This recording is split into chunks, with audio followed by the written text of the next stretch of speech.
Small businesses face a unique set of challenges when it comes to preventing and detecting fraud. Research shows that a single fraud incident costs small businesses a median amount of over $150,000.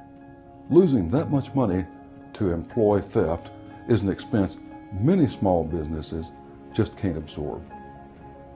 You rely on the trust of your employees to make your company successful. But how much trust is too much? Just ask these convicted fraudsters. The acts that I perpetrated personally could have been caught very easily with just a good boss. And honestly, too much trust in some ways is very unfair to the person being trusted, because we can all be tempted in various ways. I'm Jim Ratley, President and CEO of the Association of Certified Fraud Examiners. Here's the story of one small business owner who trusted his employee too much. My name is Roy Faust. I own a small custom kitchen and bath remodeling business. The reason I started this business is because I'm truly passionate about remodeling. I love it. However, sometimes as an entrepreneur, you have to wear so many hats that you can't really be an expert in everything. About 2.5 months ago, I had an employee steal upwards of about $25,000. The way that she was stealing money was that she was stealing my physical checks, writing checks to herself and depositing those checks. Then she was going into QuickBooks and basically changing around some of the coding to hide some of her transactions. Unfortunately, Roy did not implement clear strategies to prevent fraud at his company until it was too late. The best way to protect your business from fraud is to be proactive.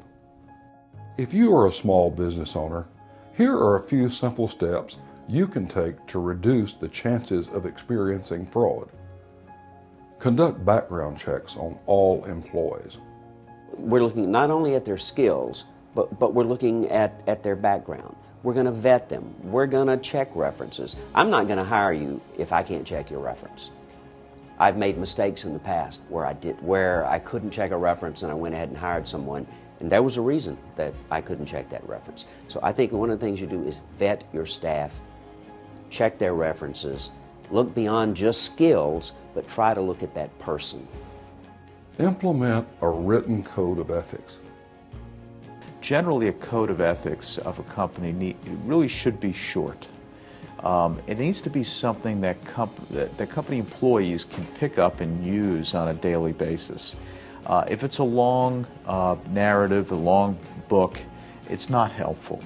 And it needs to be custom tailored to the particular business and particular ethical challenges that employees in that company faces. Divide bookkeeping and check signing authority. It was easy. There was not a lot of controls in place. There was not a lot of accountability.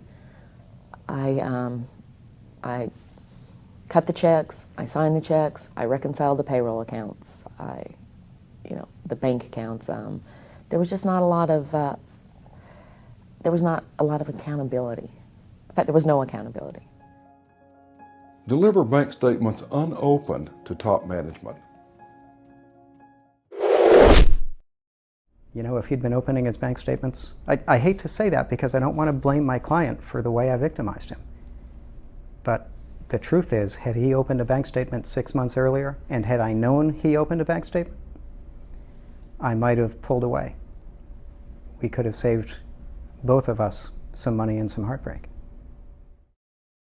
Implement a reporting mechanism or hotline. According to research from the Association of Certified Fraud Examiners, the #1 method of detecting fraud is through tips, and most of those tips, of course, come from employees. In order to get people to report what they've seen, they are only going to do it if they feel that they're going to be protected. If they feel any type of a threat, they're simply not going to report. So, promises of protection against retaliation are absolutely critical to the success of a whistleblower program in environments where anonymity is not going to be possible. Placing trust in employees is a necessary part of running a small business, but that trust also raises the risk of fraud. If you do suspect fraud, contact an expert. And for more fraud prevention resources, visit acfe.com and fraudweek.com. On behalf of the Association of Certified Fraud Examiners, I'm Jim Radley. When I first discovered I had been defrauded, I felt so stupid. I felt embarrassed, but I had to sort of face up to the fact that it wasn't that I was stupid, I just wasn't following simple steps to prevent this.